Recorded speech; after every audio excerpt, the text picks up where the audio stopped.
Okay, this is another request from our followers. Ito na yung last na guitar tutorial natin for System of a Down. Although may mga nag-request pa, hindi ko pa lang nasisipra. So this song is Peep Hole. Peep Hole. System of a Down. Okay, so let's go. For the tuning, this is again drop C. Tapos yung intro niya is I'm using mid gain lang na distortion. So I play like this.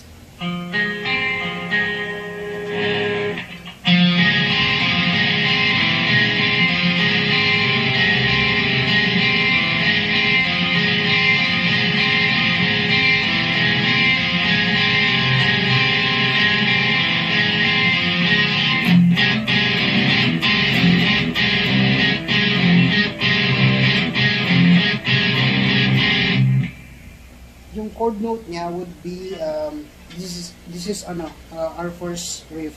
Pero ituturo ko muna yung dito. Wag na muna yung this one muna. It's our second riff na yung ganito. So for the chord note would be D5, this one, and then G3, and then B3. So, parang ganito. Kung baba lang yung plucking niya. It's 2 times. Next would be iusog mo lang siya sa 4, D4 naman. Pero this one, ganun pa rin, naka-hold pa rin yung G3 and then B3. So slow. And then 4, 1 time. Tapos balik ka sa D5. Parang ganito.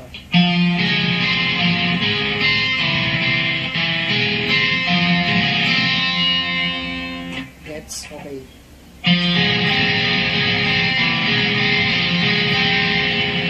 And then, yung sunod niya is open na.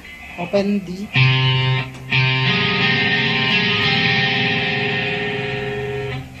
Slow.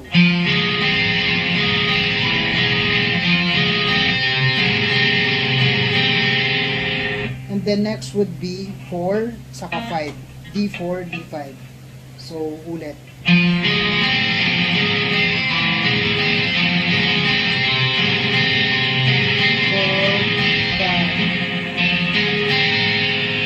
Yun na yung last note. So, first is this one. 4, 5, open. 2 times.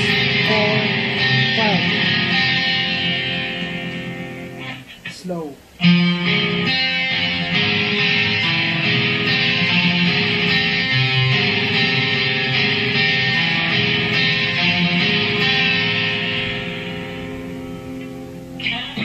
Okay, for our second riff, this one is their verse. So I played like this.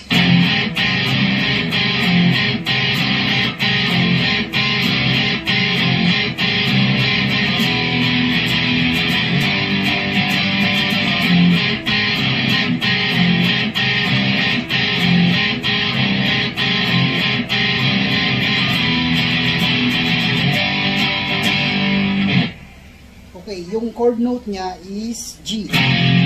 It's E5, A5, and then D5. Tapos, yung accompanied na note niya dito sa baba is G3 and B3. Yung pa rin. So, slow. 2 times. And then next would be open lang siya. Open. Tapos, 2 times ulit na to. So, parang ganito. 4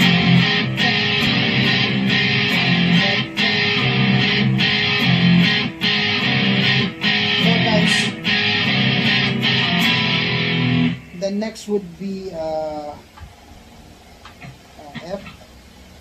F sharp, F sharp 5,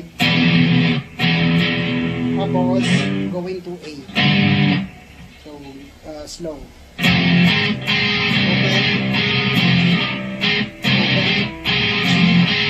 open, F sharp, A, G, open, G, open.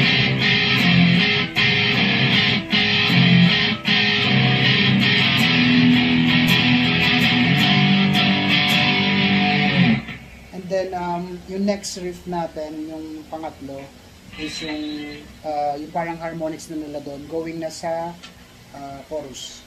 Okay, by the way, dun sa verse 1 natin na yung ganito,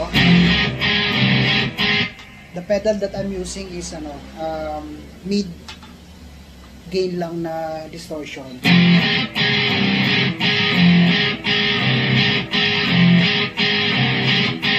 And then pagdating dun sa F sharp, I'm using na high gain na dun. Balik ulit sa mid.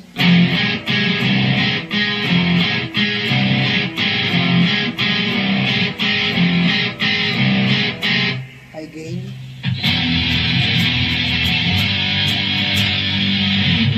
Okay, for our third riff, I play like this.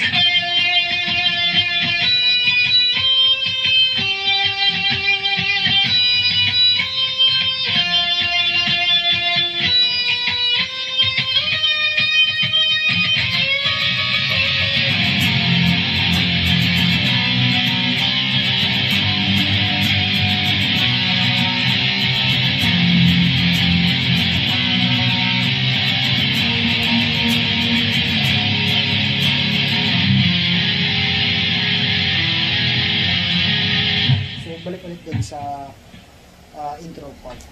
Okay, for the third riff, ito yung chord note niya. So, it's B8, E9, E10, saka B10. Parang ganito.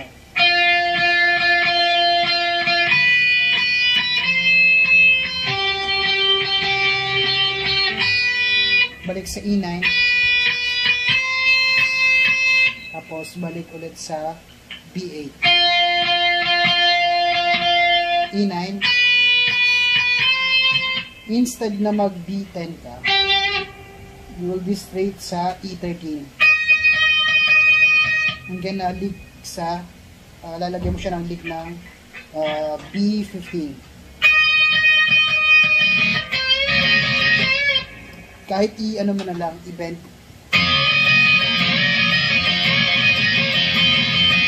And then, yung sunod nun is chorus na. So, yung chorus is G, then C sharp, slide siya sa D, A, C sharp again, tapos D5, tapos G. So slow. A,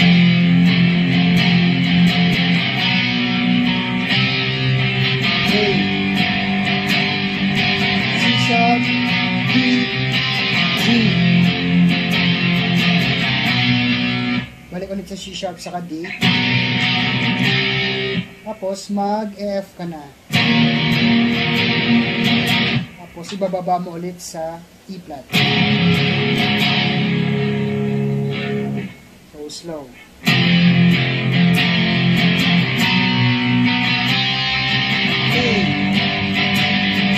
C sharp, D, G, C sharp, D, F, E flat. Balik sa intro.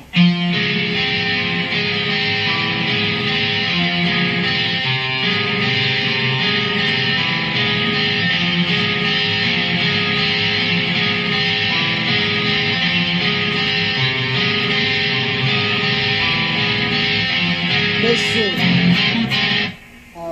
Same pattern lang siya dun sa verse 1. Tapos, ganoon naman yung ganito.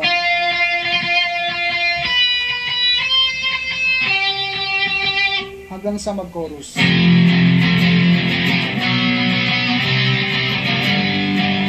Dun sa chorus 2, bale, ano na siya, bale, twice or 4 times.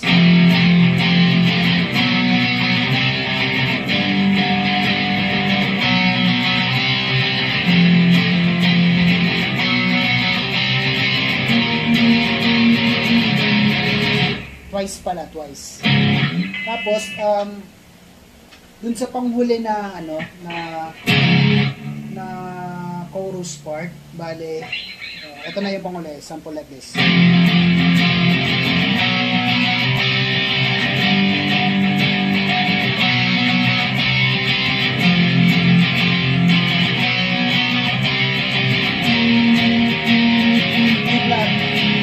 Tapos, babalik ka sa F, chugging.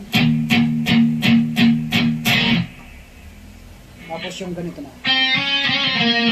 Yung parang chord, solo type na harmonics nila doon. That's our next riff. Okay, for our fifth riff, ito na yung guitar solo part niya.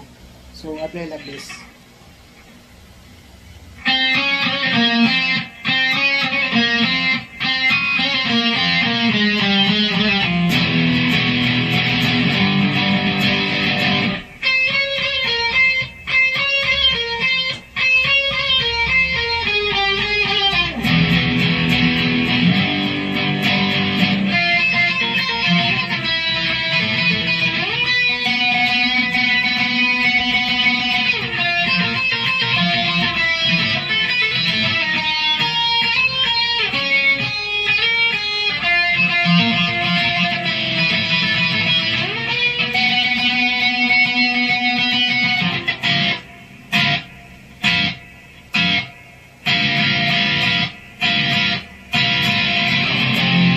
Tapos, last chorus na, and then, ano yun, patapos na yun, going to ending part na. Okay, yung chord note niya is B3, tapos B4, i-hammer mo lang siya. And then, it's G5,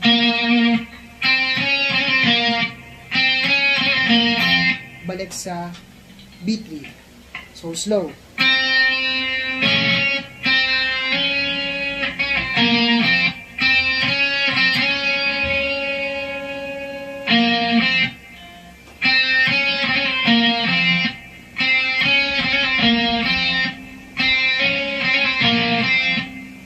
Yun yung unang part.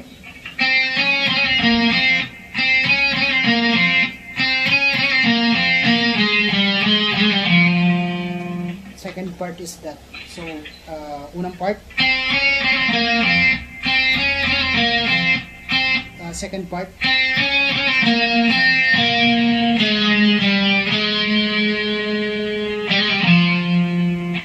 Mag-hammer ka dito sa G2 saka G3. And then, playing note would be D5. So, ulit.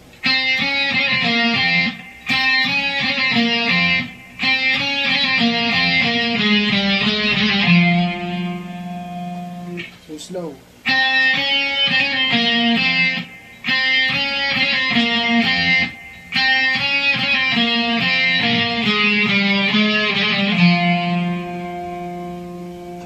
Tapos, F sharp.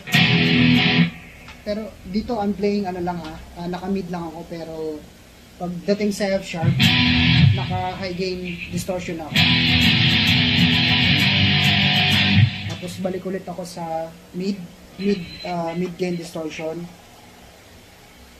Aakyat ka dito na. Same note pero mas higher note ito.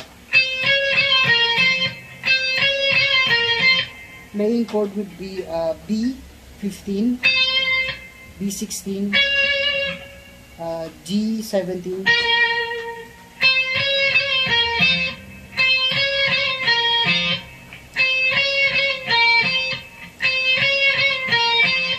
tapos yung next would be ganito.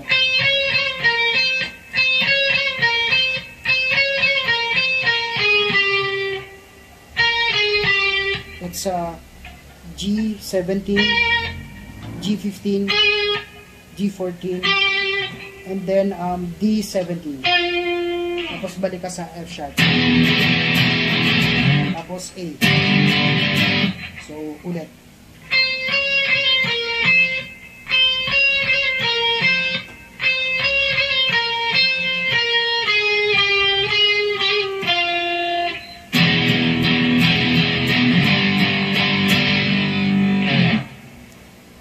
Okay, for the third part ng solo, play like this.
Yun na rin yung ending part nun. So, from yung sa solo part, and then going na sa ending part.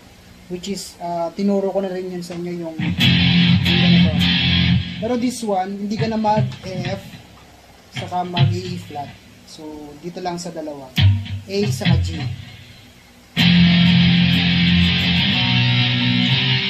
A. G. Tapos A na chug. Tapos sunod doon is C sharp saka B na chug din. At hindi ka na magcha-chug dito sa G. So, ulit. Ito lang sa ending part ha.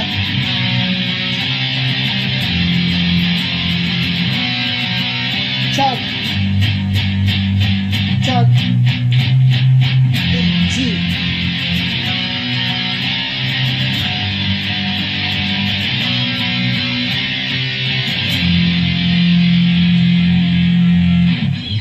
Okay, balik tayo dun sa tawag nito, yung solo. So, yung chord note would be B8 saka E10.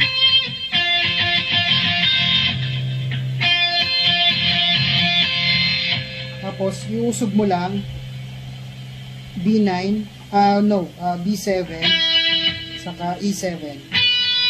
E9 pala, E9. B7, E9.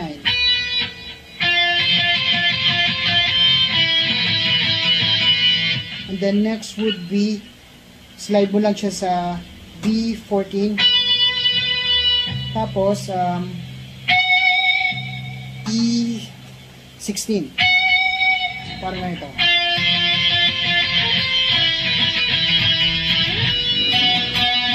Tapos, bend mo lang siya. Balik ulit.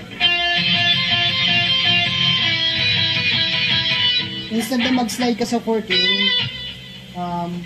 magbabawas ka ng notes sa B6. Tapos E8, slide ka sa E10.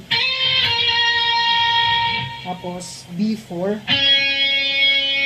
Tapos E6, slide din sa E8. Parang ganito.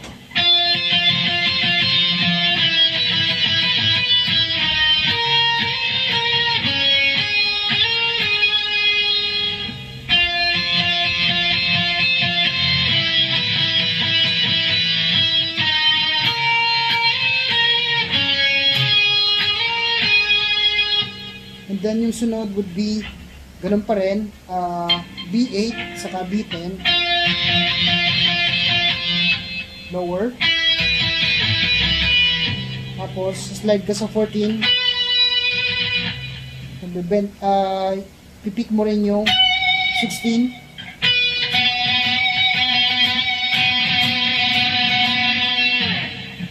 so ulit, pinakauna.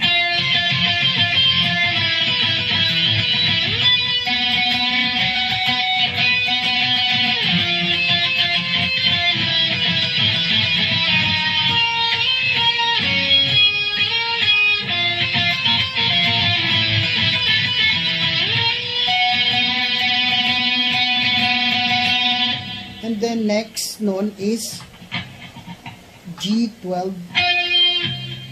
B14, saka B15. Parang ganito.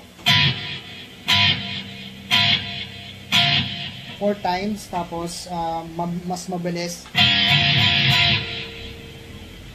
1, 2, 3, 4. Yung una is single-single lang. 1, 2, 3, 4. Next is that, tapos so ulit,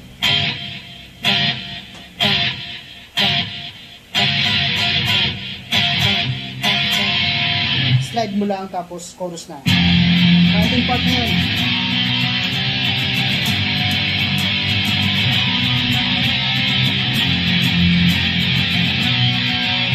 Chug, chug, sharp, B, A, G. Ending part na.